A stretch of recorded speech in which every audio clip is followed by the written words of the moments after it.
Hello and welcome back to another episode of Unfiltered and Functional. I'm your host, Mandy, and I am here with my this cute little off the shoulder bestie, Sash.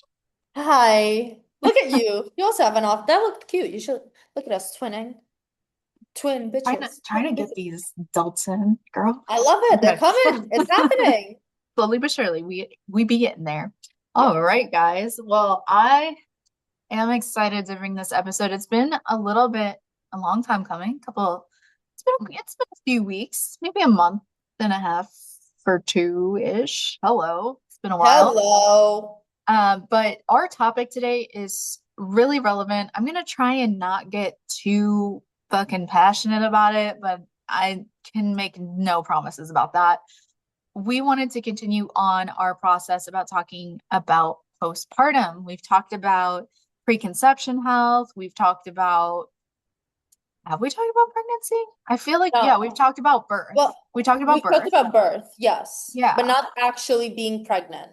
not actually And being like, pregnant. So maybe I'm skipping ahead a beat here, but we're gonna do postpartum and then maybe we'll come back and kind of do like a pregnancy one. I think that'd be a great idea. I like it. But I think this one, super hot button. Again, I am going to try and like not let myself go off too much because I have big feels, really big feels about women's health and where it sits right now and where it's going. So I'm going to try and keep that bias in line, but no promises. I think one of the biggest lies and one of the biggest offenses is the way our society treats postpartum.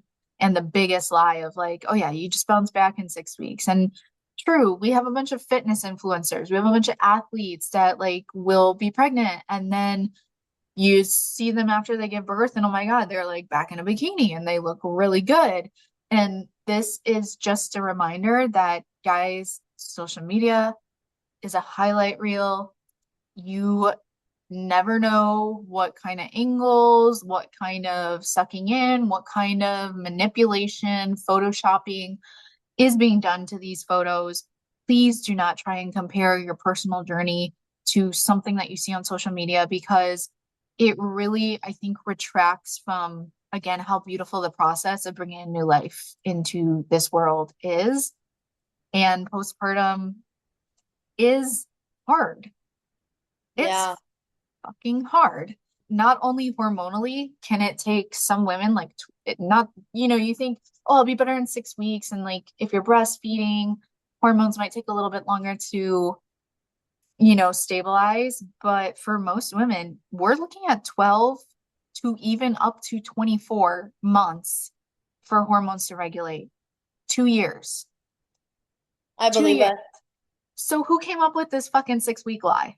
Oh, I there. think it's just like the post-surgery thing, you know? Like for example, Yeah. like after my breast augmentation, they were like, "Yep, you're good in 6 weeks." But even at the 6 week mark to work out, it's like some exercises felt weird. I felt some weird pains. It was like a little bit of discomfort here and there. So it's like that is like just a standard number, but this is we're talking about just like a little procedure. This is like we're not talking about creating life and giving birth.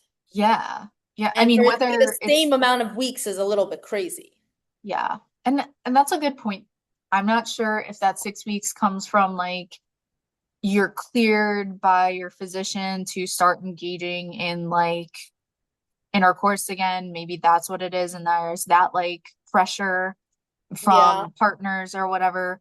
But yeah, this 6 week thing, like it's bullshit. Please, we need to get rid of it. Like I said, hormones, you could take up to 2 years to fully stabilize again. We've got a lot of things going on. Birth is beautiful, but it is also physically and hormonally traumatic. I mean, it doesn't mean that the body doesn't know how to like bring itself back to stasis, and there are definitely things that we can do to help that. But you have a newborn, they're crying, you're sleep deprived. That's going to also affect your other hormones, your cortisol, your insulin, and how blood sugar is regulated, which of course is going to affect your mood. If you do choose to breastfeed, you have a much bigger caloric intake need to get those nutrients to yourself for healing, to get them to baby for growing. your thyroid, your metabolism is going to be like all over the place. Healing is not going to be linear. And I think that's the biggest thing to understand. And another big aspect of it too that I want to touch on, and Sasha, I'd love your intake for whoever you've like worked with or even like people, family members, friends that you've known that are postpartum, is if you go into your pregnancy and you are already healthy and you've got the lifestyle down and you're eating healthy, you're working out, you've been working out, so your doctor says it's safe for you to continue working out during pregnancy, and you've got the for the most part, because babies are unpredictable, you've got the habits down as far as like stress regulation. I think it's easier in a sense physically for those women to quote unquote bounce back because they were already doing the things. Yeah. Whereas, I don't know, I've had women come to me, and I'm sure you probably had women come to you too, where it's like, oh, I just had a baby. I need your help to get in shape and bounce back. And I'm like, all right, where are we? Like, what have we done before? And they've never worked out. They haven't eaten or followed a meal plan or tracked macros. And it's like, we gotta, someone's baseline, if they were already doing that, they might see progress faster than if you had no baseline. And if you had no baseline, you're not bouncing back because you had nothing back there. Yeah. No, it's a full start from It's just scratch. start over, like start new, which there's nothing wrong with that. But I do feel, and if anyone's listening to this that, wants to have kids, I mean, if you're listening to this and you have already experienced the postpartum and then, started working out after and whatever the case is, that's awesome. Like, round of applause to you. But I will say there is a really great advantage that I personally believe women have who live the lifestyle before getting pregnant, live it throughout their pregnancy, and then like it's just the norm for them. And I did have a client that I can talk about, but I very specifically want to talk about this girl that I've seen in the gym. And I've known this girl for a little while. Like, those girls that like you're like, hi, like you don't really know each other, but like you say hello to each other. So I've seen her work out before. She trains. She trains hard. She's a hard working ass girl. And then I saw that she was pregnant. She's working out. She's coming to the gym. She was working out until I think like the day before or 2 days before she went in to give birth.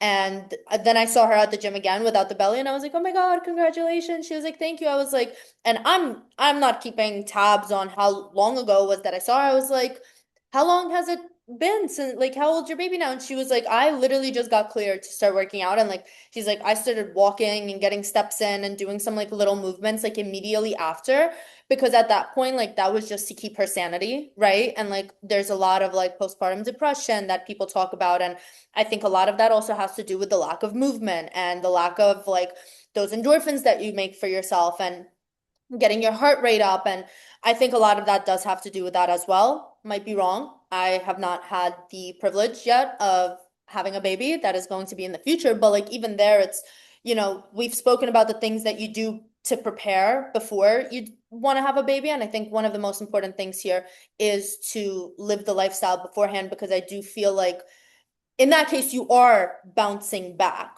right? Like now we go back to what we couldn't do for the 6 weeks that you have to like not be working out because your body is in a very fragile place. And if you haven't ever worked out, like that doesn't mean that you can't start, but you can't be looking at it as a bounce back. It's just like I'm in a different chapter of my life now. I want to start something new. I want to be super healthy for myself, for my baby. So let me do this. And I actually have a client who recently came to me who they have all the intention, like they want to have a baby soon. And her biggest thing, she was like, I want to get in the best shape of my life and shortly after get pregnant. And like I want to be working out and like consistent with this. And we've been like kicking ass for months together now, and she's doing the thing, and like they're not actively trying, but they're not actively stopping it either. So she's very like, if it happens, it happens. But like, I'm also at this point where like, I feel like I have the habits down so that when I am pregnant, like, it's not going to go out the window just because I'm tired, just because it might take a little bit more work right now. Like I will be cleared to work out. I will be fine. Yeah. So I do agree with that statement that I feel like women who are active in some way during their pregnancy, if it's safe to do so, will have a way better time physically, mentally, emotionally, hormonally to Hmm. continue the movement once they're able to continue. Yeah. No, and I think that's a big one too, that you mentioned endorphins.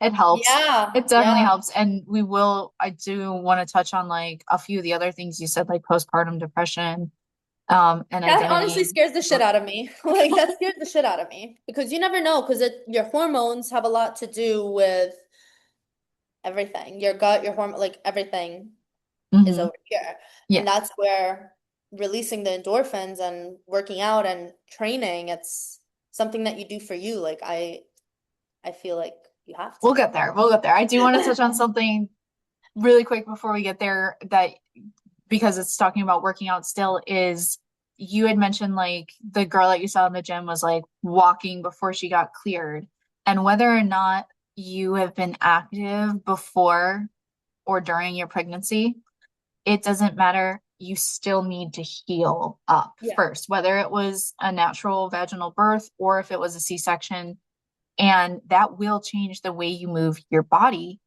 immediately after that period. So things to focus on, walking, breath work. I know that people are probably going to roll their eyes at that, but like your diaphragm and the pressure in your chest and abdomen are going to greatly help doing that inner core work. Like if you have diastasis recti and your abdominal muscles like separate, I know that's a little freaky Yeah. deaky, but that breath work can also help greatly with that core control and reconnection.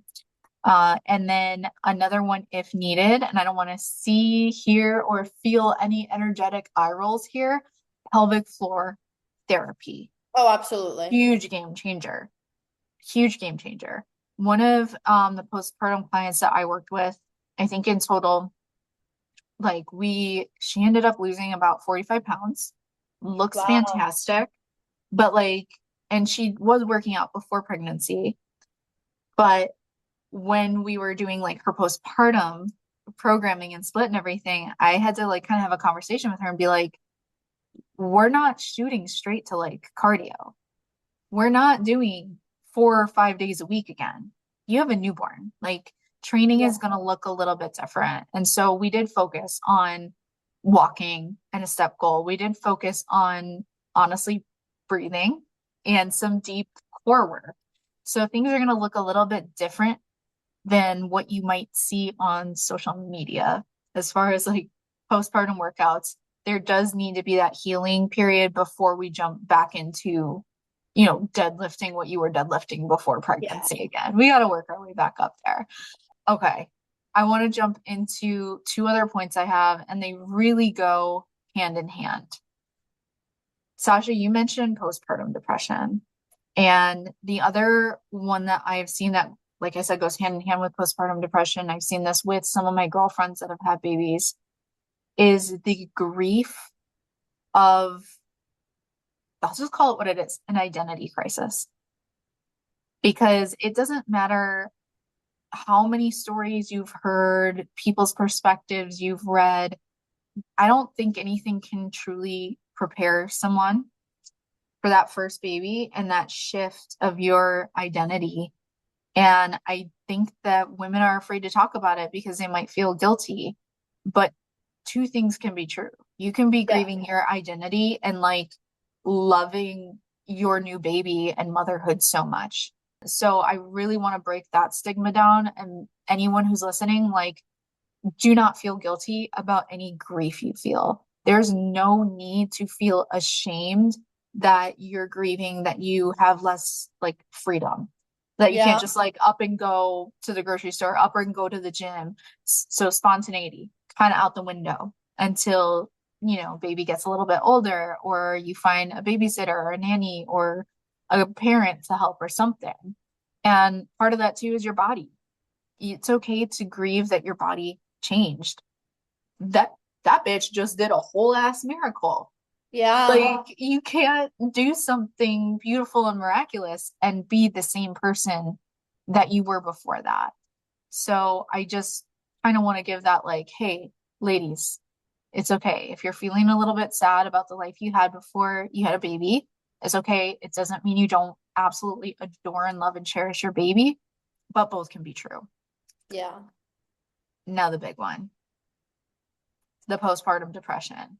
This is going to sound strong, but I would like to tell anyone, I hold on, let me back up. Did you hear the interview that Hayden Pantier, probably said that wrong, did with Jay Shetty about her postpartum depression and how it caused her to get fired? Neutrogena fired her because she spoke out about the postpartum depression she experienced. No, I did not, but that's insane. I That made me sick to hear.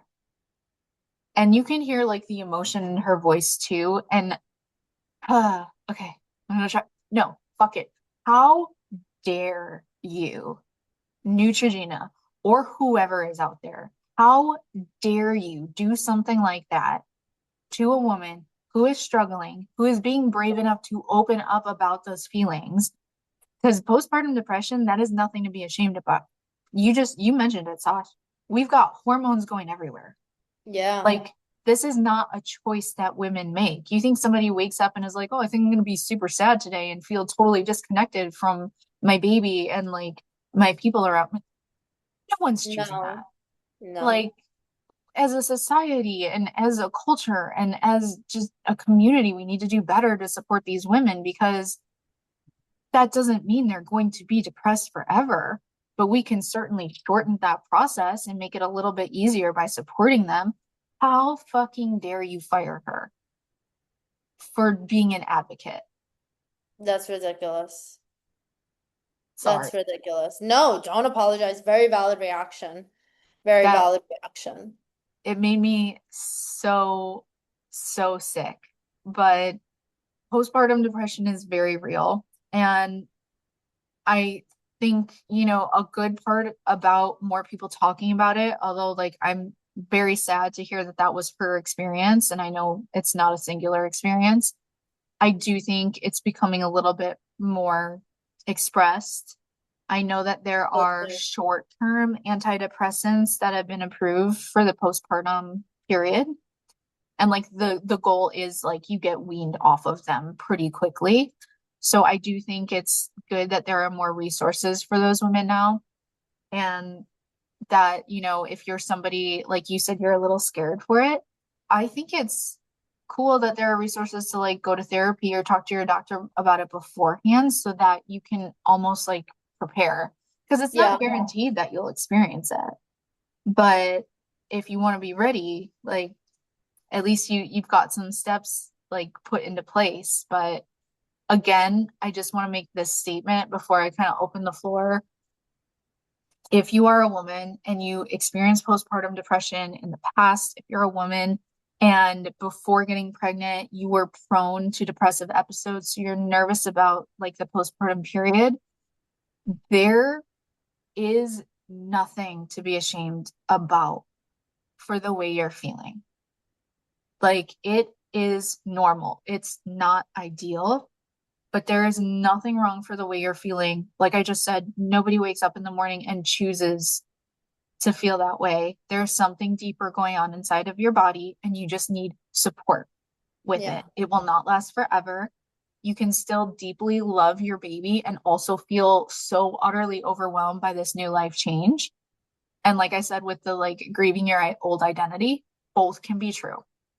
So like we just literally have to stop treating this as like some sort of stigma and mental health like weakness and really give these women what they need. So thank you for listening. No, I I'll agree. take a step back and let you share some No, thoughts and feelings. I agree. I mean, I feel like everything you mentioned from the like identity crisis to the postpartum depression to the like even just having such a big life change and just so there's this is actually a completely different life shift that women have, right? And beyond it just being like a life shift, it's also hormone shift. It's also schedule shift. It's also habits shift for that time. It's also, maybe you have support from family, maybe you don't have support from family, which that can shift. So there are just so many moving parts here, and I feel like I totally agree with you that we need to support the woman and give them what they need, but I also think that the woman needs to be doing their homework beforehand to be able to support themselves and like being very open about going to therapy if they need to, getting resources that they need to, because there's nothing worse than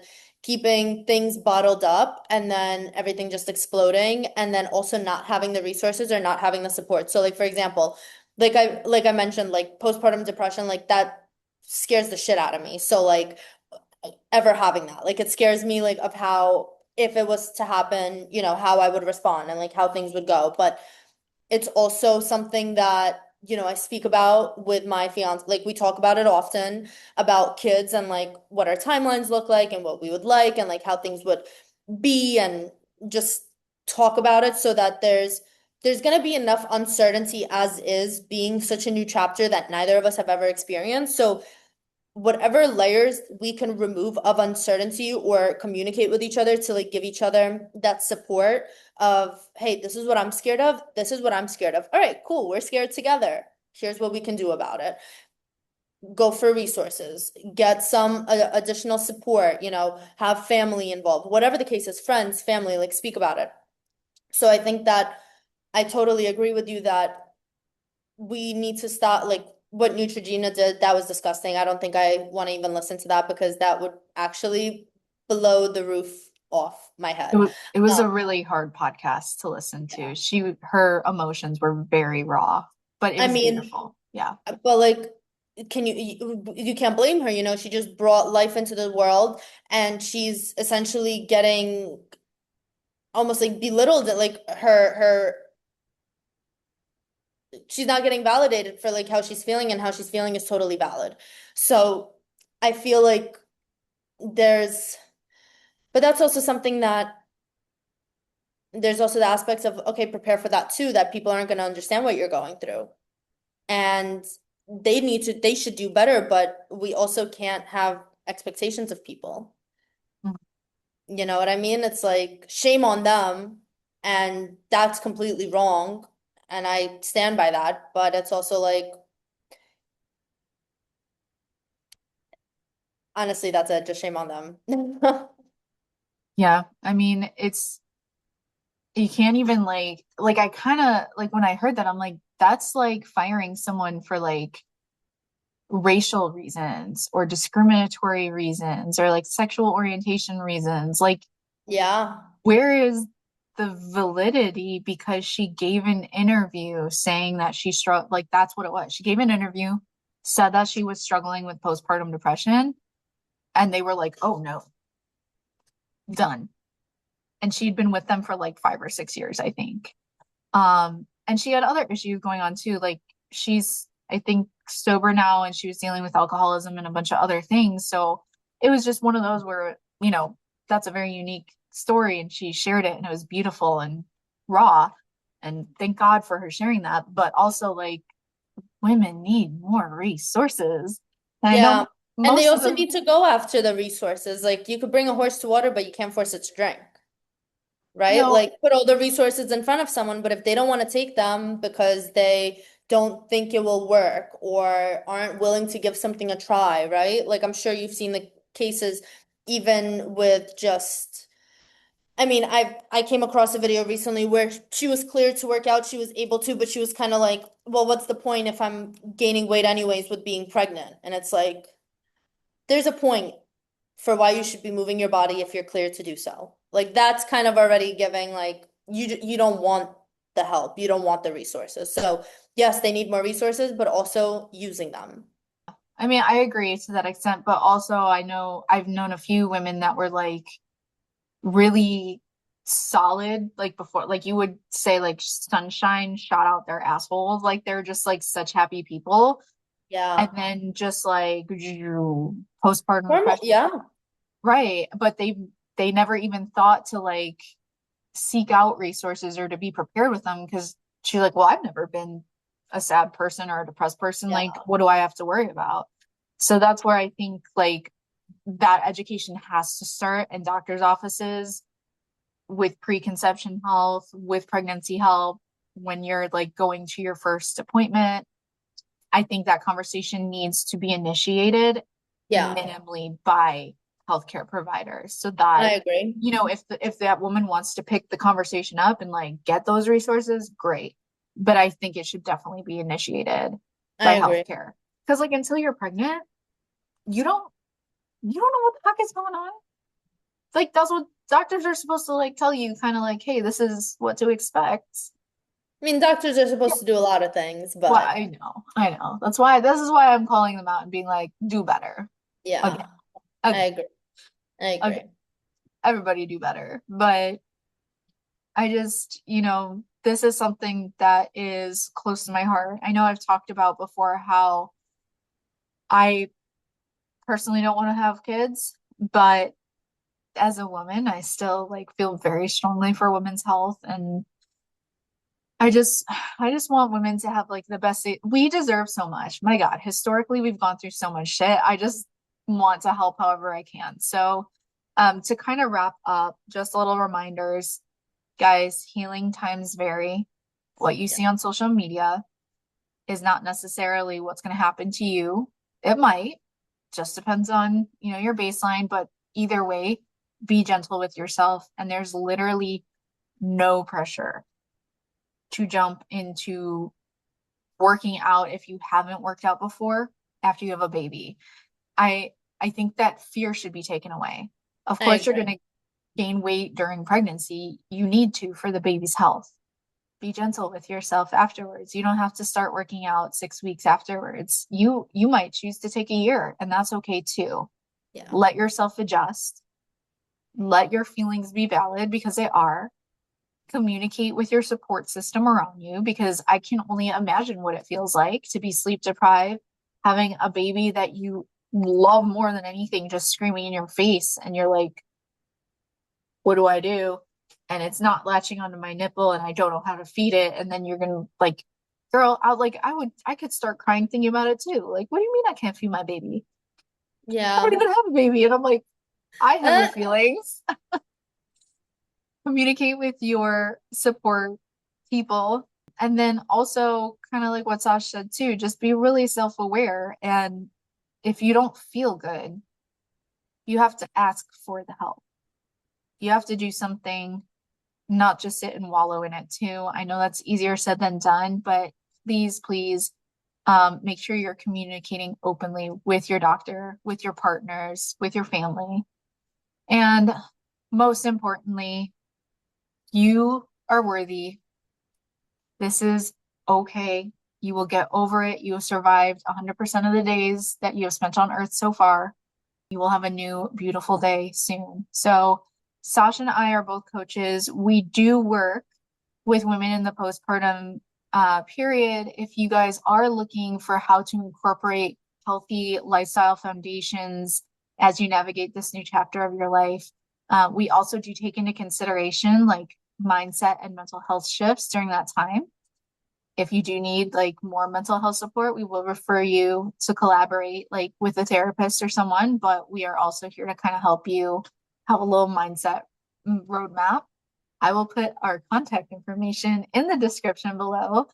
And guys, if you could be so great, give us a like on YouTube, rate us 5 stars. Hop over to Sasha's Sculpt Sessions on Sunday to check out her podcast. And stay tuned for us to do a pregnancy episode sometime in the near future. Thank you yes. for joining me, Sash.